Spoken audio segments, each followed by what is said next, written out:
તો આવતીકાલની મોકડ્રીલ પહેલા TV9 પાસે એક મહત્વના સમાચાર આવ્યા છે, જ્યાં અમદાવાદમાં અલગ અલગ જગ્યાએ સાયરનનું ટેસ્ટિંગ કરાયું હતું। સિવિલ ડિફેન્સના અધિકારીઓ લોકોને માહિતી આપશે। યુદ્ધની સ્થિતિમાં કેવી રીતે બચી શકાય તેની માહિતી નાગરિકોને આપવામાં આવશે। અચાનક આવેલી મિસાઇલ અને વિમાનની સ્થિતિની ચેતવણી જે છે તે દર્શાવવામાં આવશે।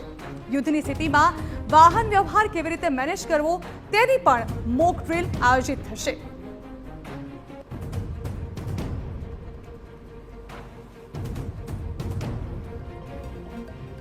દેશમાં ઊભી રહેલી સ્થિતિને જોતા કેન્દ્રીય ગૃહ મંત્રાલય તરફથી તમામ રાજ્યો છે તેને વિશેષ આદેશ આપવામાં આવ્યા છે, જેમાં યુદ્ધ સમયે જે પ્રકારે ઇમરજન્સી સાયરન છે તે વગાડવામાં આવતા હોય છે, તે જ પ્રકારે ગુજરાત રાજ્યમાં પણ આજે વહેલી સવારથી જે હલચલ ચાલી રહી છે।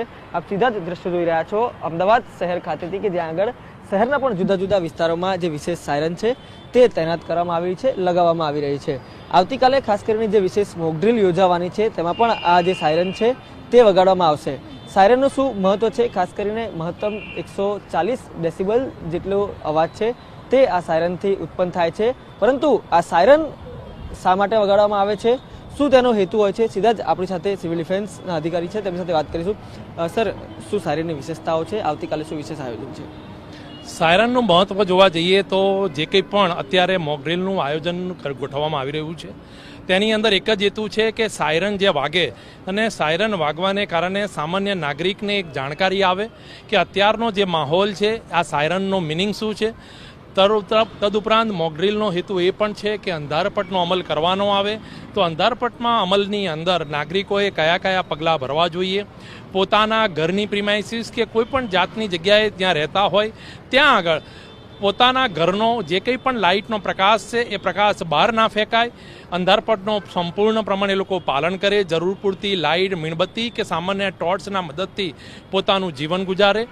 યુદ્ધના સમયે સામાન્ય આગ લાગે કે એવા બનાવો વખતે સામાન્ય નાગરિકો દ્વારા કઈ રીતના પગલાં ભરવા તેની એક મોક ડ્રીલનું આયોજન સરકારશ્રીના આદેશ દ્વારા ચાલી રહ્યું છે। ખાસ કરીને જ્યાં સુધી મને પ્રાથમિક ખ્યાલ છે ત્યાં સુધી સાયરનના અલગ અલગ પ્રકાર હોય છે। કયા પ્રકારના સાયરનમાં કયા પ્રકારની સાવચેતી રાખવી? જે પ્રકારે આપણે કહ્યું કે બેઝિક આગ લાગે તો કયા પ્રકારનું સાયરન વાગે, ઘરની બહાર નીકળવું ન નીકળવું એના માટે કયા પ્રકારના સાયરન હોય છે? ખાસ સિવિલ ડિફેન્સની વાત કરું તો સાયરનના બે પ્રકાર આપેલા છે।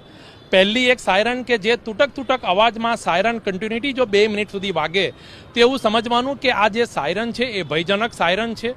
જ્યારે પણ કોઈ બહારના પરદેશી દેશ તરફથી કોઈ પણ જાતનું વિમાન અથવા મિસાઇલનો આપણી બાજુ આવી રહ્યું હોય ત્યાંથી જે કંટ્રોલ રૂમ દ્વારા એક સ્વિચ દબાવવામાં આવે અને એક સાયરન વાગવામાં આવે, જેથી કરીને સામાન્ય નાગરિકો જોડે એ મેસેજ પહોંચે કે આ જે સાયરનનો અવાજ છે એ ભયજનક છે। જો કોઈ પણ પરિસ્થિતિમાં બનાવ એવો બને કે જે કંઈ પણ પ્લેન કે કોઈ પણ એવી વસ્તુ એ પાછી જતી રહે છે અને તરત જ 2 મિનિટ કન્ટિન્યુ સાયરન વાગે, જે સાયરનને સબ સલામતની સાયરન ગણવામાં આવે છે, કે જે સાયરન વાગવાથી નાગરિકોને ખ્યાલ આવે કે જે કંઈ પણ ભયનો માહોલ હતો એ માહોલ હવે જતો રહ્યો છે। એ રીતના સાયરનના 2 પ્રકાર છે, એક તૂટક અને કન્ટિન્યુ સાયરન।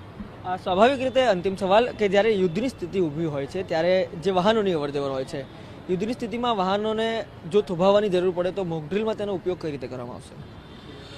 વાહન વ્યવહારની જો વાતચીત કરું તો કોઈ પણ જ્યારે આવી પરિસ્થિતિ બને તો સામાન્ય નાગરિક દ્વારા પણ રસ્તાની ઉપર જે કોઈ પણ વ્યક્તિ જતું હોય કોઈ પણ વાહનની અંદર તો એવી આશા રાખીએ કે પોતાના રોડની સાઈડની ઉપર એ પોતાનું વાહન ઊભું રાખે, પોતાના ગાડીનું જે કંઈ પણ ચાવી છે ગાડીની અંદર જ રાખે અને પોતાની સિવિલ ડિફેન્સની અંદર જે એક સિચ્યુએશન બતાવી છે, એક મેથડ બતાવી છે કે જેની અંદર માથાનો ભાગની અંદર 2 હાથથી પોતાના મોઢાની અંદર રૂમાલ કે કોઈ પણ વસ્તુ ભરાઈને છાતીનો ભાગ ઊંચો રાખે એ પોઝિશન લઈશું અને જ્યારે પણ સબ સલામતની સાયરન વાગે ત્યારે આપણે ઊભા થઈને એ વ્હીકલથી આપણે જઈશું।